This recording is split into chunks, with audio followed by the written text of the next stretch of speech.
welcome to the show. If you could, really quickly, if you haven't already, please hit that subscribe button if you're listening on YouTube. And you can also follow the podcast if you're listening on Spotify or Apple Podcasts. My guest today, Dom Irrera, is one of the top 100 comedians of all time, according to Comedy Central. And I think most people in the comedy world and entertainment world would agree with that assessment. He has an amazing resume. He's been on The Tonight Show with Johnny Carson, which I think was really cool. Also, he's done Letterman, Cohen, Joe Rogan many times, and appearances on Seinfeld, Everybody Loves Raymond, Drew Carey. I mean, you name it. He's been everywhere. You may also recognize his voice as Ernie Potts from Hey Arnold. I think that's the character's name. I'm not familiar with the show, but I know that that's a really big show for that generation. I'm a little too old. But he said a lot of young kids recognize him from that. So he also had a cameo in The Big Lebowski as the chauffeur driver, if you remember that scene. So, and all these years in show business, he's got some great stories. So sit back, grab a nice cold beverage, and enjoy this one. Cool. So yeah, I wanted to talk about your amazing career and let everybody know, what you've done. You've done so much amazing stuff, and you're going to be in Phoenix this weekend, right? Yeah, I haven't been to that club for a while. I'm looking forward to it. Last time I was there, like the sand was blowing in your eyes. It was like an Arabian holiday. But I'm glad to be back. How you doing? Yeah, I'm good. So yeah, did you do like Tempe Improv then, or stand up live? Yeah, I did both of them over the years. Okay, yeah, this is a newer club. It's pretty cool. I think you'll like it. And you're going to be there 3 days, right? Friday, Saturday, and Sunday? Yeah, unless they fire me. For my attitude. Has that happened before? No. Never? Oh yeah, no. I've never been fired. You've never had like an argument with a club owner? No, not really. Because I've heard some of these club owners are kind of like jerks, like at least with musicians and stuff, like they don't pay them sometimes. And you never had stuff like that? One time I did a corporate date. And it was for this old man and his son who was getting married or something. So he wanted to surprise him. And it was like for 50 minutes. And 50 minutes for this small gathering was kind of a lot. So I cut it to 45. And they wouldn't pay me because I didn't do the whole 50. And so I just wanted to make them laugh as much as I could. I didn't want to get them to, like I'm bothering them. Yeah. There was no stage. I would never do anything like that again. But you have to have stage and lights, and you can't just stand there and, how you doing? Here's one for you, babe. Right. Yeah. No, that's really important with comedy. It has to be like dim lighting, and like the seats have to be facing the stage. Like you can't have a certain atmosphere if people's backs are turned. It's not like a music where you could just listen to it. If you can see the sky, don't do comedy there. Yeah. I used to open for Cher, Right. And we did a gig. My very first gig was in Dallas, and it was in one of those like half an arena, and then the rest was like picnic, people picnicking and laughing and drinking. Doesn't work. You can't do stand up under those conditions. Well, yeah, because if you're opening for Cher, those are like giant venues, right? So yeah, there are arenas, mostly like the Houston Summit, the Madison Square Garden. It's pretty crazy.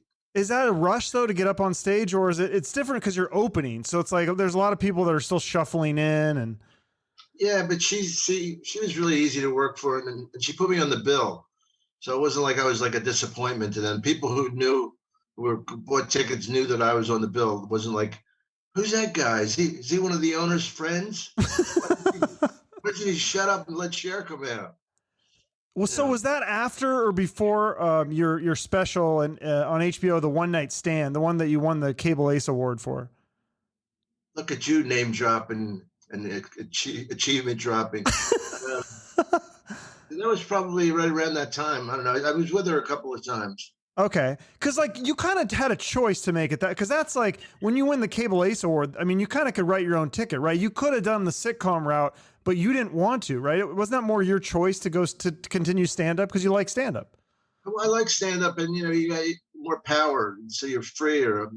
I like doing sitcoms, but I didn't really care like to have the Dom Irrera show with that wacky guy Dom Irrera. It's like I see so many of them like go to the wayside. And I didn't want to deal with that, and I like doing stand up. It's not, I mean, I know that there's the possibility of making millions and all, but I did all right for myself. For an Italian of my height, I made some bucks. Yeah, so it's interesting because you grew up in South Philly, and explain to me this. I was always fascinated with this because I grew up in Seattle, and so our neighborhoods were just like I lived next to Jewish people and Iranian and just regular, just a mix. But in South Philly, the neighborhoods are segregated. Like you have an Irish neighborhood and an Italian neighborhood, right? Yeah, pretty much. And as I got older, we went from a Italian neighborhood to a black. Excuse me, darling. As I got older, it changed, and I changed with it. I just started playing more basketball. Yeah, because didn't you went to an all black high school? Is that right? You were the only white kid? There was about 10 of us, and I was funny and I could play basketball, so that helped a lot. Yeah, that reminds me of like I don't know if you've ever seen like the Howard Stern movie or if you know his story. It's kind of a similar thing where he was like the only black kid the only white kid in an all black high school. Yeah, and he is also Italian and Jewish, right? Is he Italian? I know he's Jewish. I don't know about the Italian part. I think he's half Italian, or at least he claims to be. So I didn't know that. Yeah, so then you start doing this what is it, the children's theater. You start doing the improv in college and stuff, and then that was because there wasn't like just comedy clubs in the 80s, right? That you could just go and drop in and do stand up.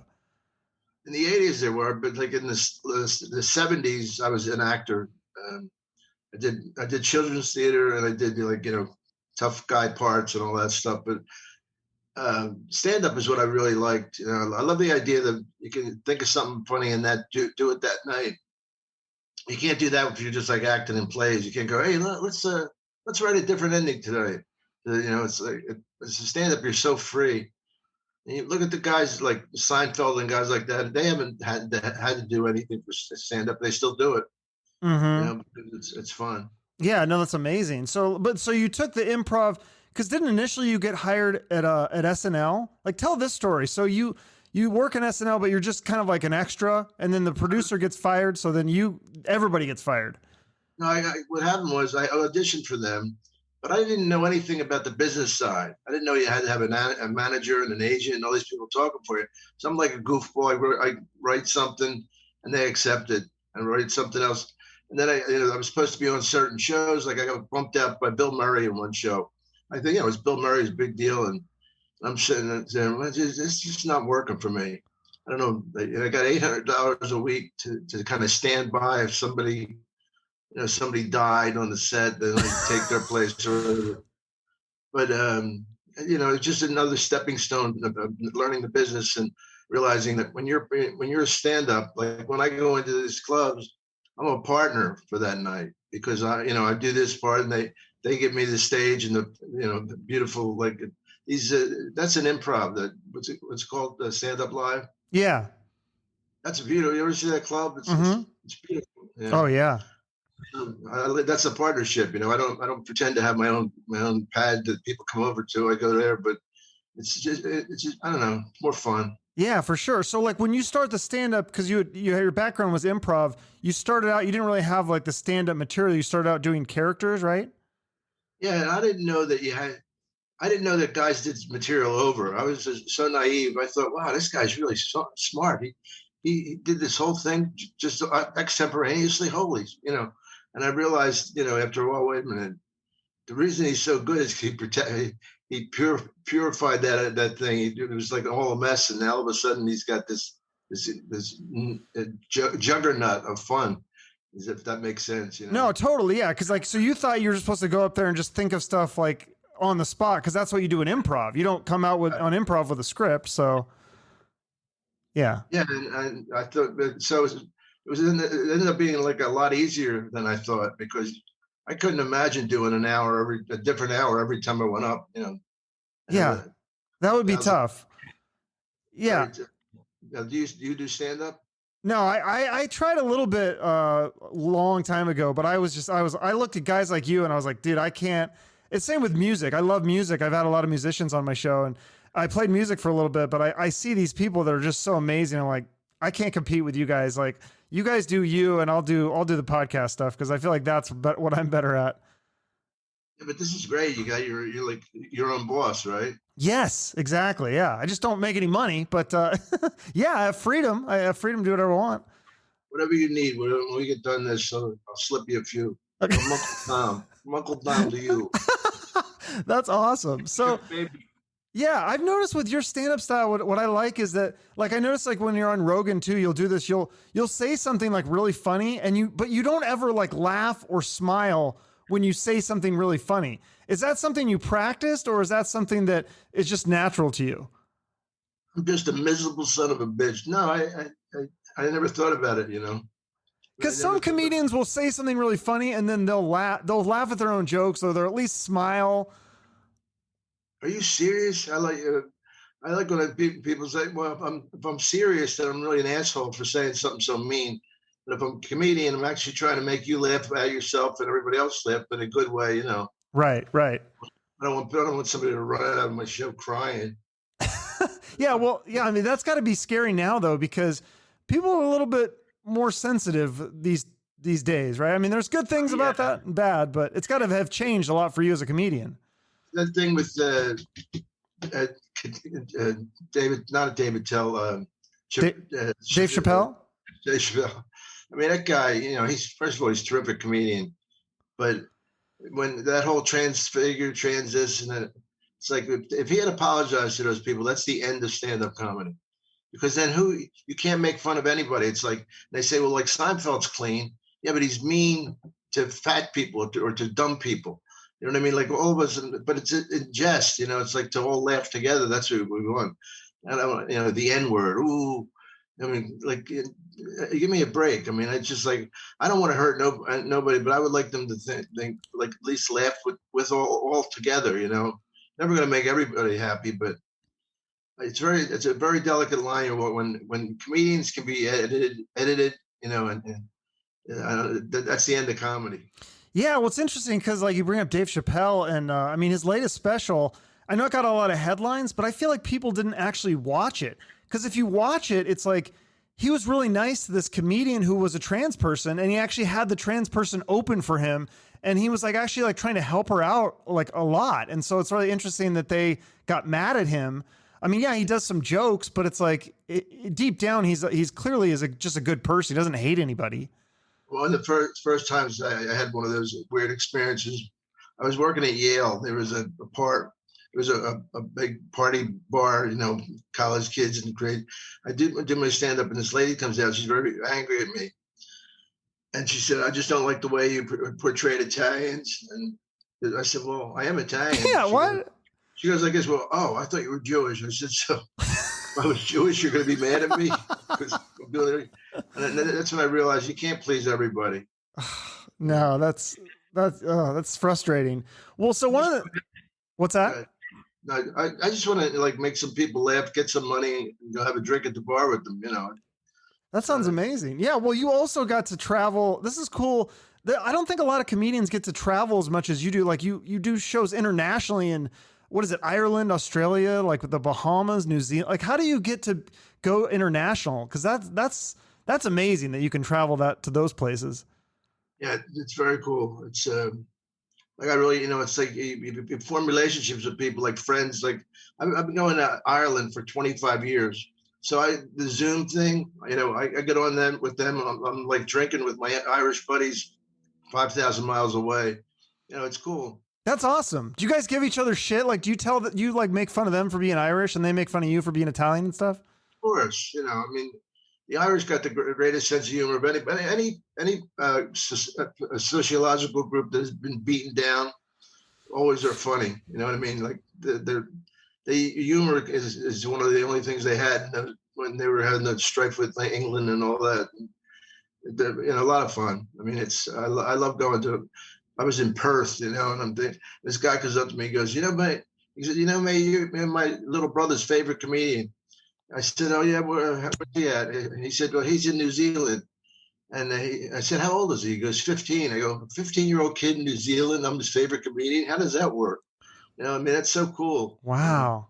Yeah, that's really neat. Yeah, well, I mean, you're up there. I mean, the Comedy Central named you one of the top 100 funniest comedians of all time. I saw that today. I was like, oh my God, like that made me a little nervous. I was like, oh geez, like, What's he gonna be like? No, that's it was Cedric the Entertainer was 78, so I lost to Cedric the Entertainer. I can't. How can I compete with an entertainer? Yes, wait, people over. so you were 79? You know the number that you were? Well, yeah, because one time I was working a club in Tampa, Side Splitters, right? And all the girls had T-shirts on. It said 41. I said, "Why is that 41? That's when you came in." I said, "No, I was number 79." So you go, "Well, this week you're 41 because I can't afford the changes." Oh, that's funny. So is your home comedy club, is it the Comedy Store or is it the Laugh Factory? Because I think you perform at both, right? Yeah, I perform at the Improv and the other his Comedy Store and the Laugh Factory. But I don't discriminate. I like those clubs. They put me on stage, and every it's funny because it's a very small part of Hollywood. But there's 3 different clubs and 3 different attitudes. Like in a Comedy Store, it's very touristy. The Improv is very Hollywood hip, and the Laugh Factory is very collegiate. And I figure I see like 5 Asian girls sitting there. Where do you go to school? Like UCLA. How old are you? 19. I'm thinking, I got 5 Asian girls that are 19 that came to see me and are laughing. It's a cool feeling, Yeah. No, that's for the Comedy Store is like, I think that's my favorite. Cause I'm from Seattle and I followed this comedian Fahim. And so I would always go to LA and I'm like, hey, you performing? He's like, yeah, I'm at the Comedy Store. And so then I would go and it's like, I would see like Joe Rogan, Jeff Ross, Mark Maron. I'd see Fahim, and then I saw like Brian Poussin in the bathroom. I'm like, this is insane. Like, it's just these all-star lineups at that place. Yeah, well, that's the end of the line. You can't go any further west, If you don't make it in California, you got to circle back to New York. Yeah. But, it's fun. I like the competition, and it's funny because I'm older than most of them guys now. And there was a time when I was younger than everybody, and you always have your moments. It's kind of neat to see what life is like from that perspective. But I never remember anybody saying you're perfect. Like, wow, what are you, 5'8", 125 pounds, 135 pounds? That's perfect. I was always too fat or too skinny. But you just try. Really? For comedy or for more like the acting and stuff, or both? The acting stuff. Yeah. That's the comedy you can control more. If they're laughing, that's what you want. I mean, you want there's different levels, of course. I mean, that some people do the like cheapest, easiest material, but I don't know. I just dig it. That's cool. So who are some of your favorite comedians? Like, who are the comedians that either alive or dead that make you laugh really hard? Because I think that's one of the hardest things to do is make another comedian laugh. Yeah, it really is. I mean, some guys, like Mark Maron makes me laugh, and Rogan is one of my best friends. I mean, I can't separate it. Like the guys that you like Bill Burr, he can make me cry laughing. I had a night in Kilkenny, Ireland. Bill said to me, "Hey, everybody knows in town here. Take me to a place behind the scenes, not a tourist place." I said, "All right." I'm telling you, my stomach muscles hurt. This is when I used to have stomach muscles. I was crying on the floor. Like, we'd just go into any pub. I'd take them, and I know everybody in this little town. And you'd see, we start making up these Irish songs. And Father Sheba, mother. And we think we're the funniest guys in the world. People are laughing. Like, what the fuck is wrong with them? But we have a good time. I mean, a lot of people don't understand how. Talk about segregation, the separation of. We don't care. Like when we sit up in the Laugh Factory, we sit upstairs and fuck around. There's like black table and white table and orange table. We all hang. It's so much less competitive in the sense. It's hard enough, but we better have some friends that are stand up. Yeah, you're friends with like every stand-up, aren't you? I mean, I don't think is there anyone that you're not friends with?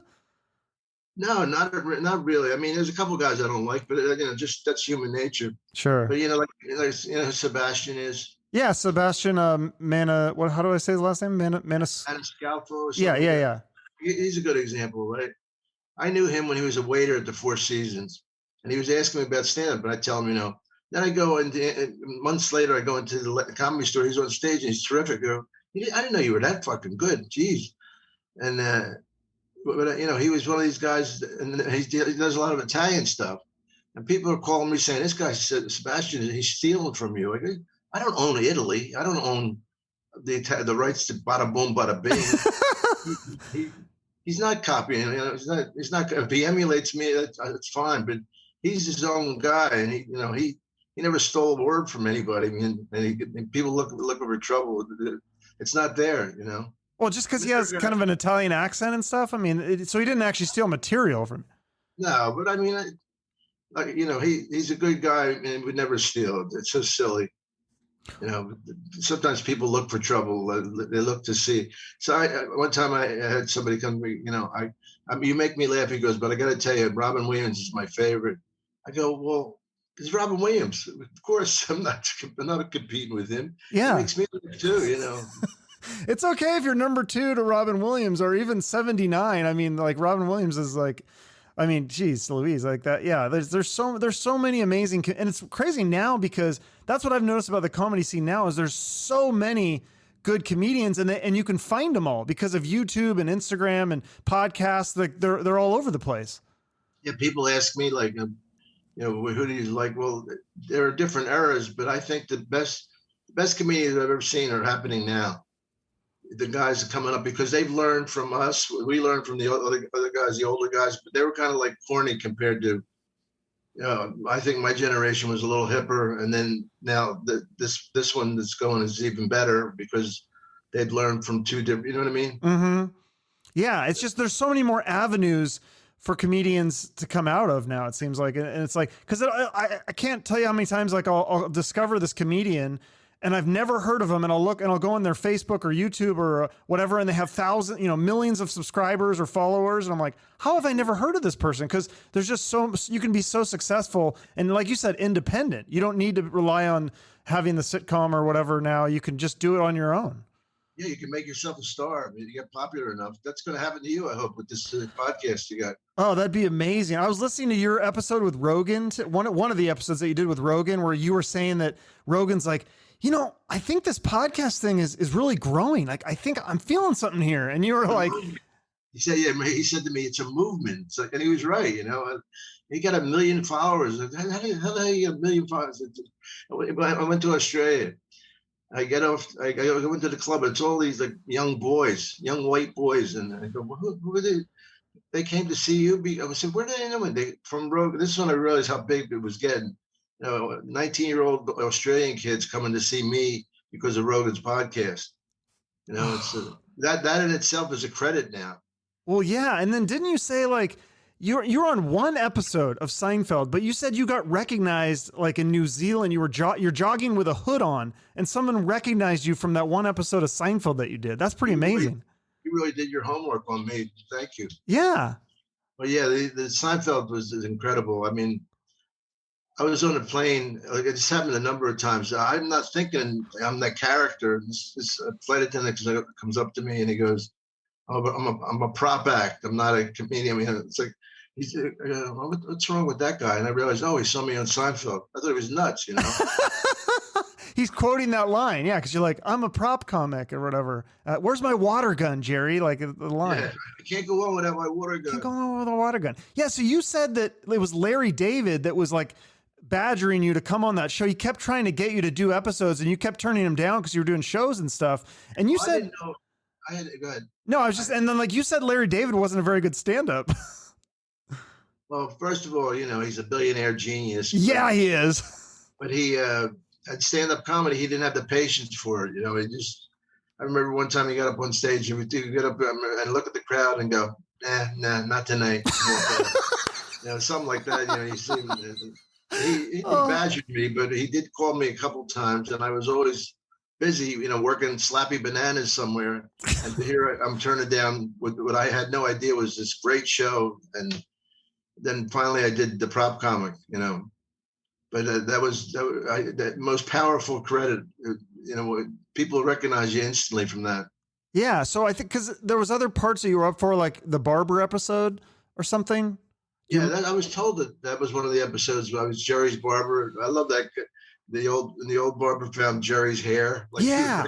Oh, so you were going to be one of the barbers in that. Okay. Yeah. I remember we just watched that episode. That's a good one. Yeah, the one that I was on was good. We had really funny. What was it? Jason kept punking out on everything. It was called The Fire. Yes. The one where he smelled smoke. Yes. And John Favreau was Eric the Clown in that. Right. And really good cast, really funny. Yeah, he pushes the old lady and out of the way to get cover a lady. Yeah, I mean Larry David. Yeah, that's why it's so interesting to me that he wasn't a good stand-up, because he's such a brilliant writer, and just the way he makes Seinfeld and Curb Your Enthusiasm are two amazing shows. So, but I can see you're right though. Maybe he just didn't have the patience for stand-up. That's really interesting. Yeah. I mean, like he wrote for Saturday Night Live, but none of his skits ever got on. It shows you how smart they are, huh? Yeah, or maybe it's just like you have to just keep pushing forward to get to that pinnacle of success. Like it took him a long time. He didn't just like wake up one day. I think he used to like drive limos and stuff. He had all these odd jobs before he made it in show business. Yeah, he made it at a late age. Yeah. So drive, going to the dinners. I mean, the desert. Yeah. I can't lose my voice on a podcast, but we're not going to do anything else. Start dancing. Yeah. Well, you got a couple days to your next show is not till Friday, right? Yeah. Yeah. So you've done so many other sitcoms, like Everybody Loves Raymond, King of Queens, Home Improvement, Drew Carey. Which ones, is there ones that stand out to you besides the Seinfeld? I'm not saying I'm old, but I was on Golden Girls. Yeah. That's a great show. I've been very lucky, it's a lot of fun, and it's still fun for me. I'm looking forward to going there because I haven't been to Phoenix for a while, so that'd be cool. You live in LA now, I'm assuming, right?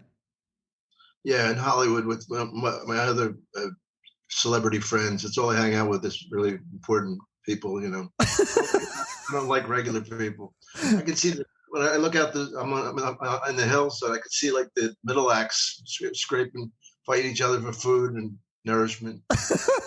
No, because didn't you have a joke about that? How like you would try to talk to your non-showbiz friends about their job, and you're like, "Hey, so what's the joke about the battleships or whatever?" That was like, so you're like, "Yeah, I'm painting battleships gray." He's like, "Thanks for bringing that up" or whatever. Like, that's pretty funny. How is it? Well, they're already gray, right? Yeah. Yeah, that's got to be awkward though. It is weird because there's got to be a lot of resentment for people that see your success, that you're friends with or whatever, that you grew up with, that you've done all these amazing things. Well, I'm lucky because I can't do anything else. Like I don't even have a toolbox. I never fixed anything.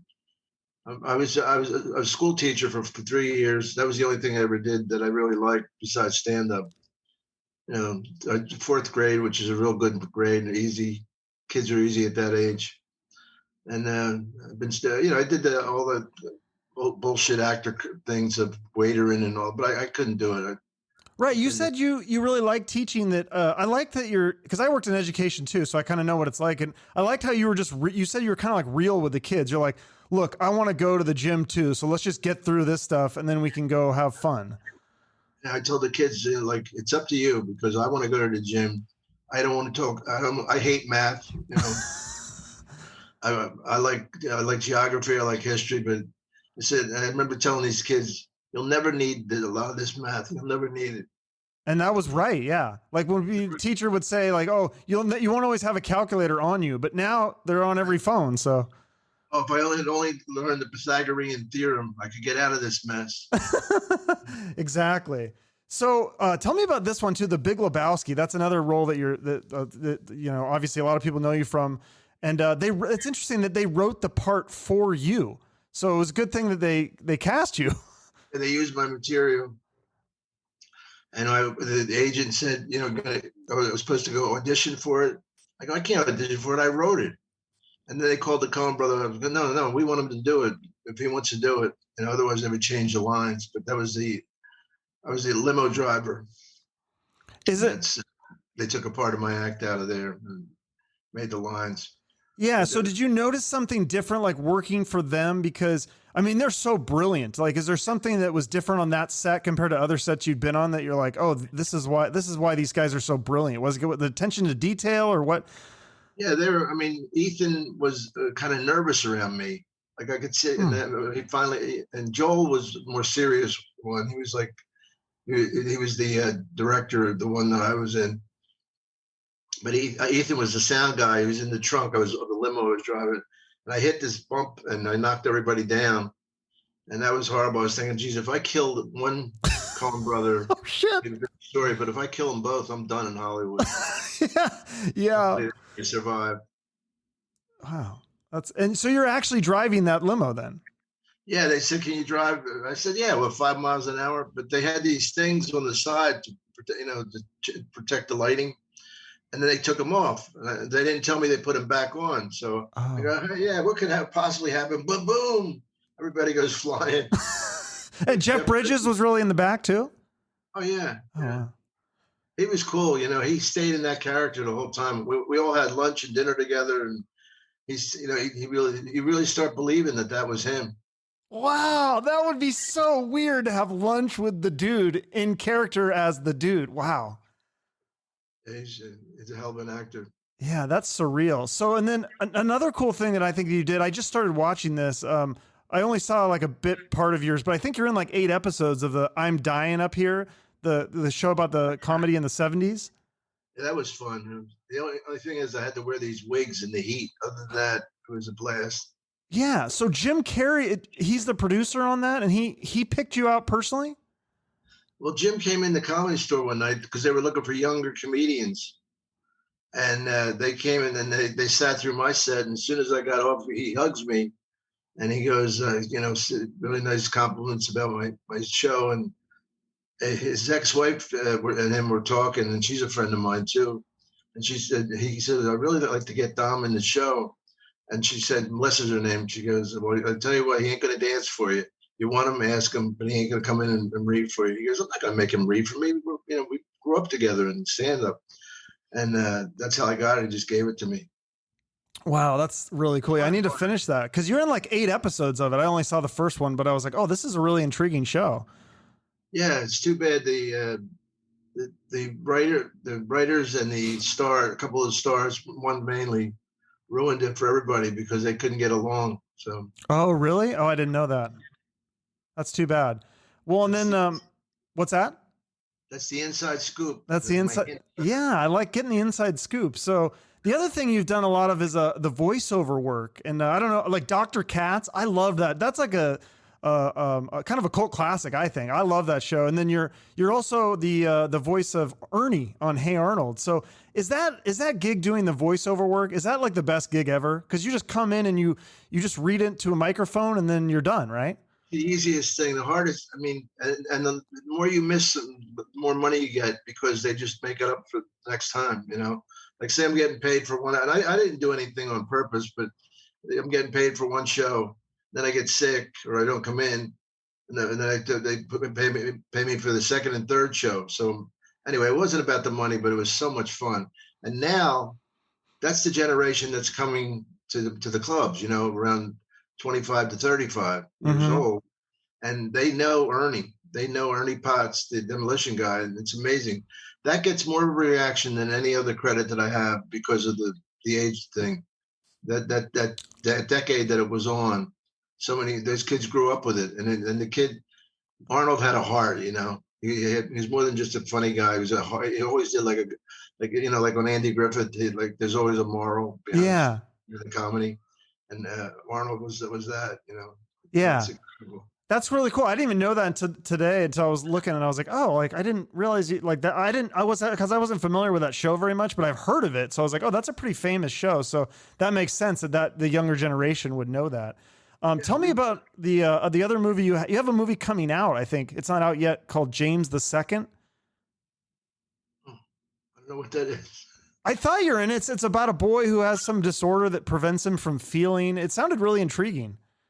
Yeah, that sounds familiar. I don't know. Could I have been on a movie? Am I that big? Do I have that many credits? I don't know. You're listed on the credits. Sometimes they screw up on IMDb, but I don't know. That sounded interesting. I was like, oh, Sounds kind of interesting. Jeez. Oh, I know what you're talking about. Yeah. Maybe they changed the name? No, I'm in the opening scene, and who's the? Does it say who the producer is? Let me look it up. Yeah, it's like I said, it was on IMDb. It's about this little kid. Let's see. It's directed by Max Amini. Writers Tom. Max Amini's a friend of mine. He's a terrific comedian. Oh, okay. Yeah, I just didn't forgot the title of it, but he said my big Guido mug is on right at the beginning. He told me it's a good shot of me doing a few lines. My friend Jeremy Hotz, also a comedian. Oh yeah, he's hilarious. Yeah, he's great. Is that voice that he does? Is that his real voice or is that his stand-up voice? No, he's that annoying. Yeah, because he talks like this and then he talks like this. Like that's just how he talks in real life. Well, you know your comedy, my friend. Yeah, I love that guy. That guy is so funny. Like he had one bit in I don't know if it was the 90s or early 2000s that I'll never forget, where it was just, and yeah, he did this weird like kind of talking out of the side of his mouth thing, and I thought it was hilarious. That guy's like really funny. Yeah, he's kind of moved back to Canada since the plague, whatever the fuck they call it now. The Panasonic. I was gonna say, isn't he a Canadian? So yeah, okay. So he's back in Canada. Okay, cool. So yeah, you've done all the talk shows: Craig Ferguson, Kimmel, Leno, Letterman. But Johnny Carson, tell me about that. He's a legend. I don't know if I've ever had anyone on my show who's been on Johnny Carson, and you did it like 5 times or something, right? I did it with Johnny, I think 3, but then I did it with Jay. I did it with Gary Shandling. Gary Shandling hosted the Tonight Show? Yeah, he said to me, I hate this. That only a bitter Jewish comedian could hate this. He was so funny. They wanted him to do the late night, like at Letterman.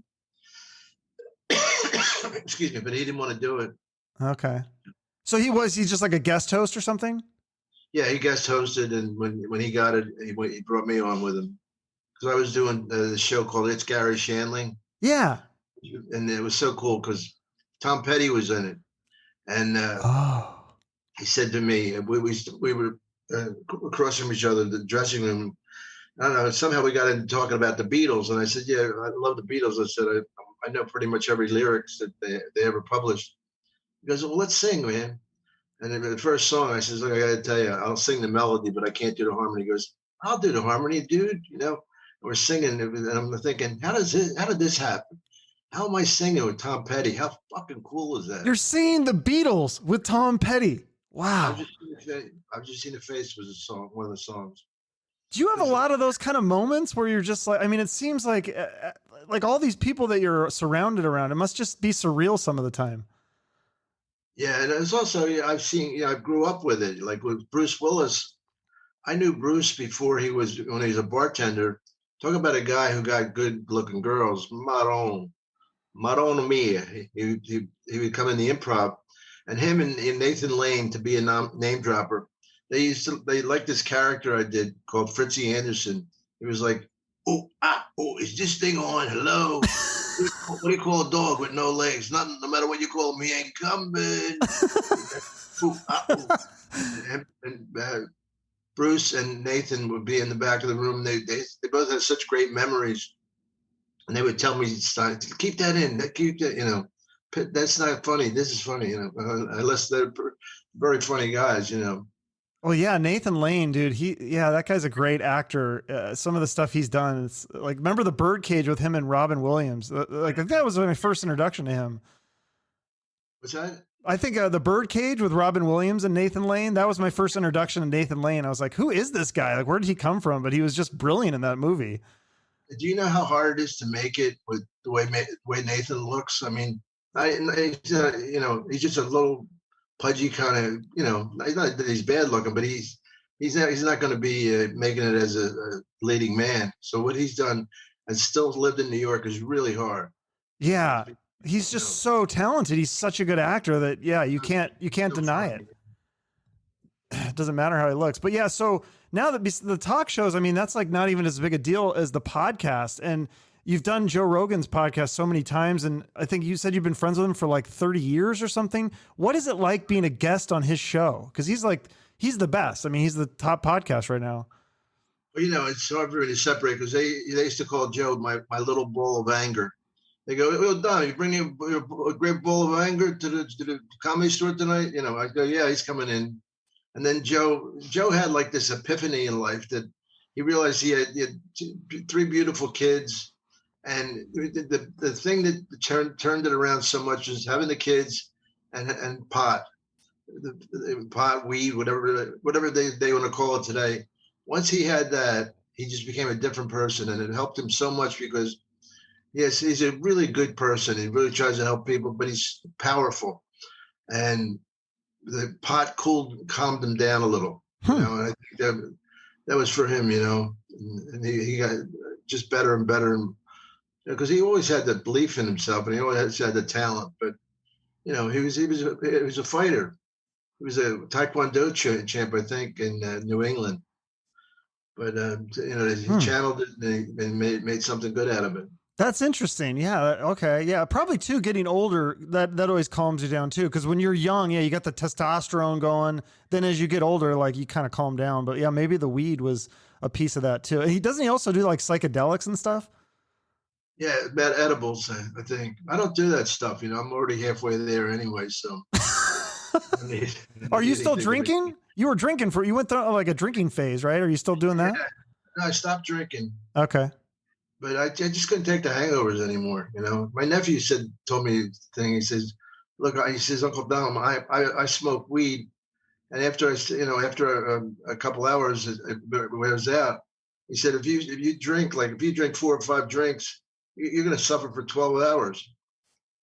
So that's why I got out of it. Yeah, no, at least I feel like the older you get, the worse it is. Like you have a couple drinks, you're probably okay. But if you do more than like 3 or 4, you feel it it's not just like the next day. Sometimes it's like, it takes you a couple days to get back to normal, at least for me. Like one martini that's the best buzz you're going to get. You get that buzz, and then if you let it lay there, fine. But if you start pounding and try and find that buzz again, it's going to be a hangover, Yep. Ouch. And then you have your own podcast. Are you still doing that one? The Dom Irrera Live from the Laugh Factory? Because you just had Bill Burr on, right? Bill Burr, he was on one of the best. If you see one episode, see that one, because it's Bill and Jamie Masada, who owns the Laugh Factory, and myself. We're up there, and Bill was really laying into Jamie. I mean, I was a little, but he really was so funny. I mean, Bill did a thing we're in Camden, New Jersey, and we're doing a show. And the audience was all these people that follow one of the big radio shows in New York. I forget, 2 guys, Opie and Anthony. Yeah. So they had this thing, and they had a bunch of us, Bob Saget, were doing stand-up in Camden, which is, I'm from Philly. It's right across the river. And it was these people were drinking all day. They're all fans of this radio show. And I go on, and maybe there was like 1,200 to 1,500 people, maybe 200 or 300 were booing because they wanted to see the act at the end of the night. And I said something to them. I says, "Look, I'm making $12,000 for 10 minutes. And you live in your mother's basement with your AC/DC T-shirts. You can't get a job. You're fucking following a radio show around. And then, so fuck you, I said to the crowd." And they were laughing, and they turned around, and they were real good. But Bill was on after me. And he goes on, I shake his hand. I go, "Yeah, we're going." He goes, "Fuck them, they booed you. I can't believe it." So he gets out, and he just lays into them. So fucking funny.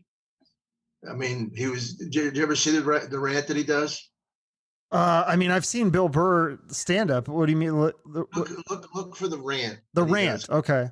He says, "I can't believe you booed Dom Irrera." He said, "Fuck you." And he goes, like, it was just laughter, like funny.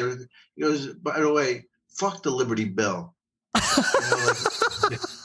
And I hope Donovan McNabb gets 2 tears in his ankles, and he's like just so good.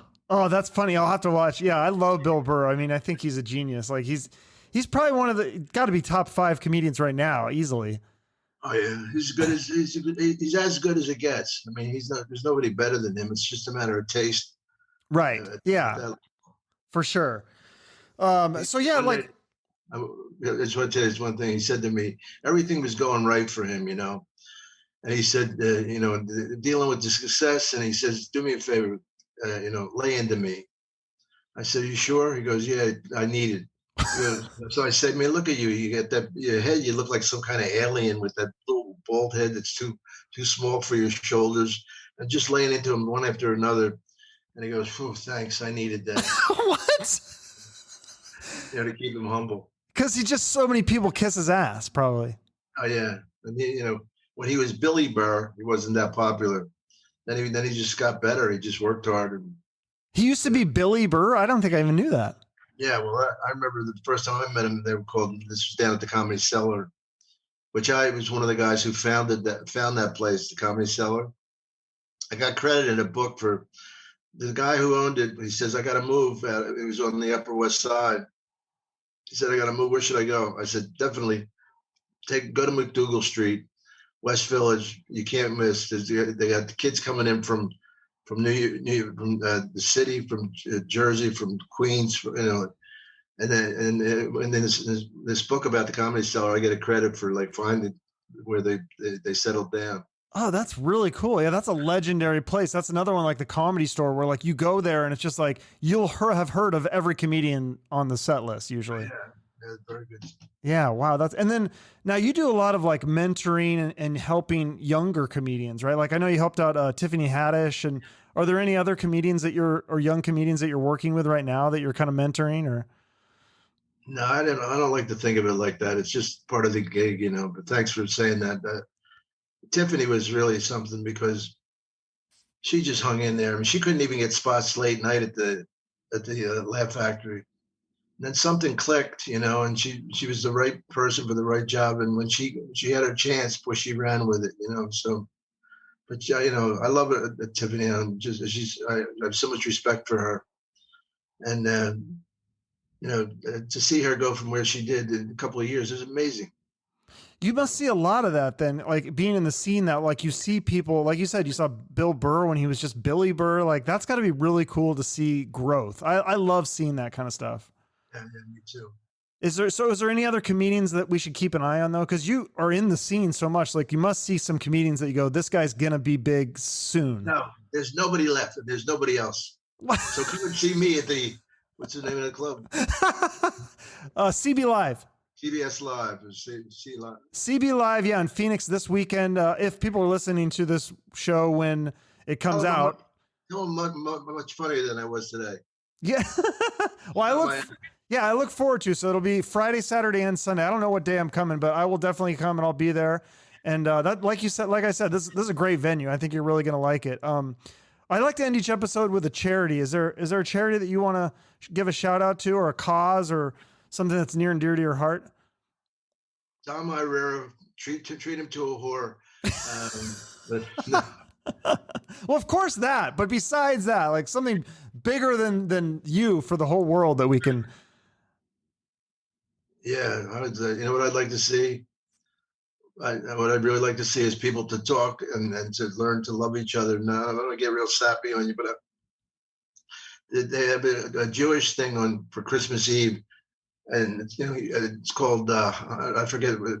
Elon Gold does it, and it's you go in there and it's everybody that was invited to Christmas things. So you have like Arabs and Swedes and everything. And I said, look how we get along under this roof. Why can't the world be like this? And that's I just like to see people be kinder to each other. Now I'm going to break myself to cry. No, I agree with that. I think we can all agree with that. So yeah, I don't know how that transfers to people, charity or something. I'll think of something and put that in the notes along with your website. And so people could check if they missed this show this weekend, wherever they're living, because this show is national, that hopefully they'll come see you. I know you're going to be in Vegas, I think in February. They moved that. I did it already. Oh, you did that. Okay. I'll do it again in May. Okay. Well, I'm sure you'll have other shows as well. So thanks so much for doing this. It's been a blast. Some great stories. Appreciate it. Okay, I'll see you later, Dom. All right, take care, Chuck. All right, bye-bye. Dom Irrera, it was an honor to have him on the show. Thank you to Dom and his team for helping set this up. And if you're hearing this when it was released or shortly thereafter, he is going to be live in the Phoenix area. So definitely check out the live shows at CB Live in Phoenix. And if it's after that time, then check him out in Hollywood or Vegas or wherever else he's performing. And make sure to follow him on social media to keep up with what he's doing. And make sure also to check out his podcast, Dom Irrera Live from the Laugh Factory. He's got some great guests on that. The Bill Burr one, I was listening to that earlier. It was amazing. If you want to support my show, the easiest thing you can do is subscribe to the show on YouTube. And your likes, comments, and shares and all that stuff on social media helps me out with the algorithm and stuff. And also, if you want to go all out, you can write me a review on Apple Podcasts. That helps with that algorithm on Apple Podcasts so that more people find the show and more people can listen, and then I can continue to grow. So that's amazing. I love it. And thank you all so much for listening. Have a great rest of your day, and remember to shoot for the moon.